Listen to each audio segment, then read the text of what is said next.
मालिक मामुनी विवाद रे एंट्री कले मैनेजर जगत जीवन पंडा किए बोली प्रश्न कले मामुनी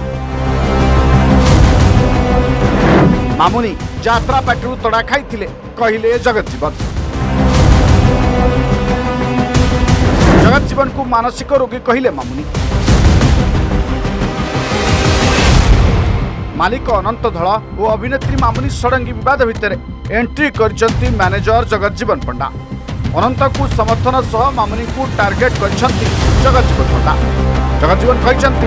मामुनी भल अभिनय जानि नांती अभिनय ताकू जना नाही इंद्रभुवन पार्टी ताकू विदा करा जाइतिला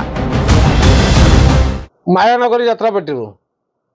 4 मास थिला पार्टी को भांगी देकी पळेला फर्स्ट थिंग ताकू सेकंड थिंग पचारिवे कहीं इंद्रभुवन आखड़ा घर ताकू विदा करदे थर्ड यहीथर जो अशोक सम्राट आखड़ा घर होता से गौट साई क्या घर पशिला ताकू से गाँ लोक माने अरुआ डालमा देते से कथा ताकू पचारे आ सी मो लेबुल लोक ना ता कथा मत पचारे आ सी जो मत कही कौन सी किए से समय आसिले से जापर मु किए